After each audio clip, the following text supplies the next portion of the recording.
ఇప్పుడు నేను ఉద్యోగం చేస్తే నీకు వచ్చిన నష్టం ఏమిటి? ఏ వెధవలు నీకు ఎక్కిస్తున్నారో నాకు బాగా తెలుసు. నడమై, నువ్వు ఉద్యోగం చేయడానికి వీలేదు అంతే. అలా చెప్పే అధికారం నీకు లేదు. లేదా? ఆహా, లేదు.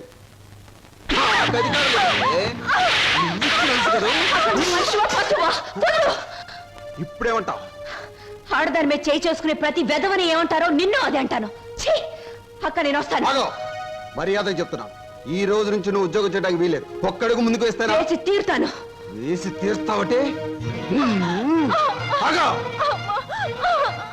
కదిలావా నీ అక్కపోతే కిసాన్ పాలవుతుంది. అక్కనే చేయకు, నీకు దండం పెడతాను. అక్కనే చేయకు.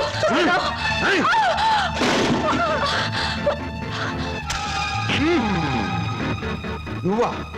ఎందుకు అయిపోయి నన్ను చేస్తున్నది వెధవ పని గనక, వెధవలు చేసే పని గనక. ఒక పేపర్లు అమ్ముకునే వారితో మాట్లాడాల్సిన అవసరం నాకు లేదు. రేపటి పేపర్లో నువ్వు ఆడదాన్ని తగలబెట్టావన్న వార్త కంటే నిన్ను నేను వెరగొట్టి హాస్పిటల్లో పడేశానన్న వార్త చదివే వాళ్ళకు చాలా బాగుంటుంది.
బుక్ చేసాం, కన్ఫర్మ్ అయ్యాయా?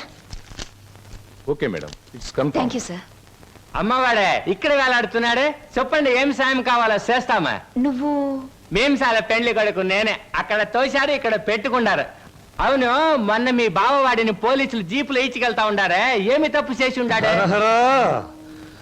అసలే ఆవిడ బావగారు జైలుకెళ్ళినందుకు బాధపడుతుంటే నువ్వు పిచ్చి పిచ్చిగా గుచ్చి గుచ్చి అడుగుతావేంట్రా పచ్చి వెదవా. శంభో పోతండి. ఆగండి. ఏమండి, ఇంతకీ మా బాధ ఏమిటో తెలుసా? మీ బావగారిని, అదే నా స్నేహితుడు ఎనిమిదాకుల వెంకట్రావుని ఆ డాన్స్ అబ్బాయి కొట్టి జైల్లో పెట్టినందుకు మేము బాధపడిపోతున్నాం. 2 రోజుల నుంచి నిద్రపోయిన 6 జాత మానేసి బ్యాగెట్టుకున్నారు మా బాస్. అయితే ఏమిటి ఇప్పుడు? నేను అడిగింది నువ్వు ఒప్పుకుంటే మనిద్దరం ఒక్కటే. అదే మీ బావగారిని జైల్లోంచి విడిపిస్తాను, ఆ తర్వాత ఈ హోటల్లో నీకు ఉద్యోగాన్ని ఇస్తాను, ఈ హోటల్నే నీకు దానం చేస్తాను. అయితే నేను చెప్పినట్టు మీరు తప్పకుండా చేస్తారా? ఈ నిశాచరుడి మీద సాక్షిగా. చిన్నప్పటి నుంచి నా మీద ఒట్టేసిన వాళ్ళు అందరూ పోయారు. ఇప్పుడు చెప్పండి. మా బావని ఇంకో 10 సంవత్సరాల పాటు జైల్లోనే ఉంచండి. మా అక్క సుఖంగా ఉంటుంది. మీ రుణం తీర్చుకోలేం. రామేశ్వరం వెళ్ళిన శనీశ్వరం తప్పదని. చూడండి, ఆ 3 రూమ్స్ క్యాన్సిల్ చేయండి. రూమ్స్ ఎందుకని క్యాన్సిల్ చేయడం? మా కస్టమర్స్ చాలా మర్యాదస్తులు, మంచి హోటల్లో ఉంటారు, అందుకని. సమాచారా? ఆ టుంకుటుమారి ఏముందిరా? ఆ లెవెల్లో తిట్టేసి వెళ్ళిపోయింది. నిన్ను చంపే ముందు అన్నమాట. ఇవాళ మీ పుట్టినరోజు. నా పుట్టినరోజును కూడా తట్టుకోలేనంత దెబ్బతీసింది కదరా. దీనికి ఉపశాంతి ఏమిటి? ఉపశాంతి ఏమిటి? ఆడదాని దెబ్బ మందు ఆడదే. మీ పుట్టినరోజు సందర్భంగా ఓ స్పెషల్ ప్రోగ్రామ్ ఏర్పాటు చేశా. ఏమిటి? ఆంధ్రాష్ట్రం మొత్తం ఎత్తించి ఆంధ్ర సీడెడ్ నైజాం వైజాగ్ ఏరియాల నుంచి కంటికి మెదలైన ఆడవాళ్ళని తీసుకొచ్చా. వాళ్ళంతా ఎమ్మెల్యే పోటీ చేస్తే నెక్కొచ్చేంత ప్రముఖులు. ఈ టూర్లో ఏమిటి అన్నయ్య అస్తమాను? మరి నీ పెళ్లికి డబ్బులు సంపాదించాలిగా. ఊరుకో, జాగ్రత్తగా వెళ్ళి తొందరగా వచ్చాయి. అలాగే. ఒరేయ్, హాయ్ బాబాయ్. నువ్వు బొత్తిగా తమిళనాడు ఎక్స్ప్రెస్ అయిపోతున్నావురా. పెట్టి సర్దుకోవడం, ఈ రైలు ఎక్కడం, ఆ రైలు దిగడం, మధ్యలో డిస్కో డిస్కో అంటూ ఉండడం నాకు ఇదే నచ్చలేదురా. నేను చెప్పింది గుర్తుందా? ఉంది. చెప్పు. ఎట్టి పరిస్థితుల్లోనూ కృష్ణాష్టమికి 2 రోజుల ముందు ఉండాలి. అదే పొరపాటు. నువ్వు వచ్చిన తర్వాత కృష్ణాష్టమి 2 రోజులకి రావాలి. నేను ఇప్పుడు వెళ్ళాలి. వెళ్ళు. ఓకే. చూడండి, మన ఇంట్లో కృష్ణాష్టమికి ఓ ప్రత్యేకత ఎందుకు వచ్చిందో తెలుసా? ఎవరికేమైనా ఆ రోజు మన ఇంట్లో మాత్రం మంచి జరుగుతుంది. మా పెళ్లి కృష్ణాష్టమి రోజే జరిగింది. ఈయనకు ఉద్యోగం కృష్ణాష్టమి రోజే వచ్చింది. మీరు కృష్ణాష్టమి రోజే దొరికారు. ఈ కృష్ణాష్టమికి ఏం జరుగుతుందో?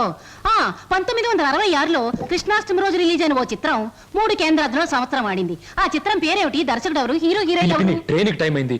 దారిలో ఆలోచించి వచ్చిన తర్వాత చెప్తాను. ఓకే. ఆ, మీరు చెప్పరే. పెట్టిచ్చి వచ్చి చచ్చినట్టు చెప్తాను. 1964లో. హలో చింటూ, ఏంటి ఏదైనా టూరా? అవును, వారం రోజుల్లో వచ్చేస్తాను. మా చెల్లాయిని బాబాయి పిన్ని జాగ్రత్తగా చూసుకుంటారు. వాళ్ళిద్దరు నువ్వు జాగ్రత్తగా చూసుకోవాలి. ఓకే. ష్యూర్ గురు, నువ్వు హ్యాపీగా వెళ్ళిరా. వాళ్ళు నువ్వు ఉన్నప్పటికంటే సేఫ్ గా ఉంటారు. Thank you. మా చెల్లాయి రామ్మా, నాకు ఎదురురా. ఆగా గురు, నేను ఎదురానా? నేను ఎదురొస్తా అంతే గురు, నీకు ఏ ఎదురు ఉండదు. నువ్వు బాగా ఆడకపోయినా పాడకపోయినా చూసేవాళ్ళు వినేవాళ్ళు నిన్ను చాలా మెచ్చేసుకుంటారు. అవును గురు, నా ఎదురంటే అంతే. అలాగా చెల్లాయి, ఈవిడి గారికి వాళ్ళ ఛాన్స్ ఇద్దాం. నువ్వు రా, అలా రా. Come on, I'm ready. Guru, wish all the best. చూడు హీరో, నేను ఎదురొచ్చాను, జాగ్రత్తగా తిరిగిరా, లేకపోతే ఏమైనా నాకు మాట వస్తుంది. చూడు, ఎప్పుడు మా చెల్ల ఎదురొచ్చేది. ఒకసారి మార్పు జరిగింది, ఓ పెద్ద తుఫాన్ వచ్చింది, అంతే చెదిరిపోయాం. మళ్ళీ ఇప్పుడు నువ్వు ఎదురొచ్చావు. ఏం ప్రమాదం జరుగుతుందో ఏమో. ఏం పర్వాలేదు గురు, ఒంటరిగా వెళ్తున్నావు, వీలైతే జంటగా తిరిగి వస్తావు. అరే, టైం అయిపోతుంటే నిలబడతావేంటి? వెళ్ళు వెళ్ళు వెళ్ళు. ఇవాళ భోజనంబు వింతైన వంటకంబు అహహగారులెల్ల. ఏ, ఉప్పు కాస్త తక్కువే. సరే. అవును ముద్దమందారం, మీ అన్నయ్య ఇందాక వెళ్తూ వెళ్తూ తుఫాన్ అన్నాడేమిటి? అదంతా ఓ పెద్ద కథలే. పెద్ద కథైనా చిన్న కథైనా కథే కదా, చెప్పు. ఇది ఒకటి వెలిగి చావదు, అగిపెట్టి తెస్తాను. నువ్వు ఇక్కడ పని చూసుకో, నేను తీసుకొస్తాను. ఎక్కడ అగిపెట్టి? దేవుడి గదిలో ఫోటో దగ్గర ఉంది. నువ్వు పిండి కలుపు, నేను తీసుకొస్తాను. Hello, how are you? Fine. అగిపెట్టి.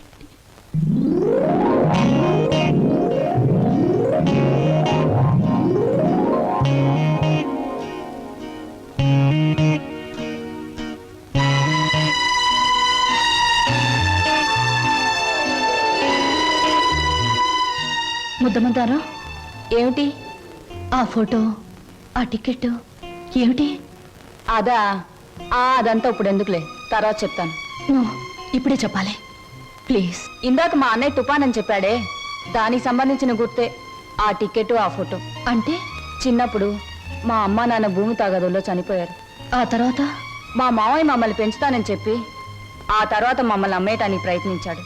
తర్వాత మా మావయ్యకు ఒక కూతురు ఉండేది, దాని పేరు సరోజ.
గారెలు ఏమిటి ఆలోచిస్తున్నావు? సినిమా పక్షి ఎలా ఉన్నాయి గారెలు?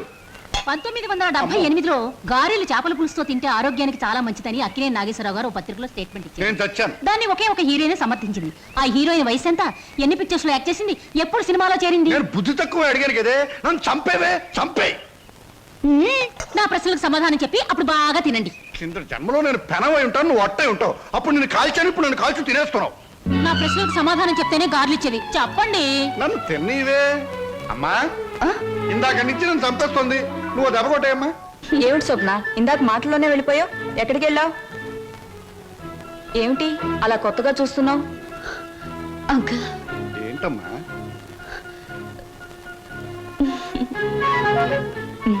ఏమిటో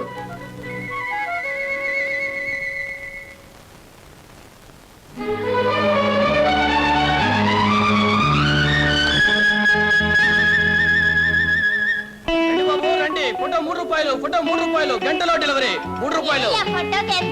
గొంతు చించుకుని అరుస్తున్నాం కదా మా 3 రూపాయలని. ఒక్కరికైనా ఎంతేనా, ముగ్గురికైనా ఎంతేనా? ముగ్గురికైనా 30 మందికైనా. ఫోటో మారదు, ఫోటో సైజు మారదు, నా కేక మారదు. తీసుకుంటారా? రండి.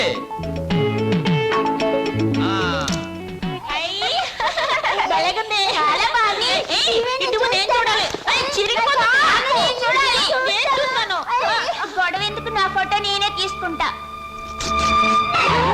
నా ఫోటో నా దగ్గర ఉంది, మీ ఫోటో మీరు తీసుకోండి. ఏమిటమ్మా స్వప్న, అంత ఆనందంగా ఉన్నావు? కళ ఏమైనా వచ్చిందా? ఇంతకాలం ఒకే లోటుతో నా గుండె బరువైపోయింది అంకల్. ఈ రోజు ఆనందంతో బరువై మాటలు రావడం లేదా? మీలాంటి మనిషితో అన్ని విషయాలు చెప్పుకుని గుండె తేలిక చేసుకుని బాధను తుడిచేసుకోవాలనుంది. చెప్పమ్మా. చింటూ, అదే మన శ్రీను. నేనింతకాలం ఎదురు చూస్తున్న నా బావే. ఆ టికెట్ నా కోసం కొన్నదే. అందులో చింపిన ఫోటో ఇదిగో. ఇంతకాలం నేను ఒంటరిదాన్ని అనుకున్నాను. ఒకేసారి ఎంతమంది నా వాళ్ళైపోయారంక. అలాగా? మరి మరి ఈ విషయం మన లక్ష్మి వాళ్ళకి చెప్పలేదేమమ్మా? నేను చెప్పొస్తాను. వద్దంకల్, ఈ విషయం బావకు మొదటిసారిగా నేనే చెప్పాలి. అంతవరకు మీకు తప్ప ఈ నిజం ఎవరికి తెలియకూడదు, మీరు కూడా ఎవరికి చెప్పకూడదు. చెబితే నా మీద ఒట్టు. ఓ శుభ సాయంకాలం. ఈ సాయంకాలం నువ్వు ఇక్కడ ఉండడం నాకు చాలా థ్రిల్గా ఉంది. కరెక్ట్. మీకోసం ఎదురు చూస్తున్నాను.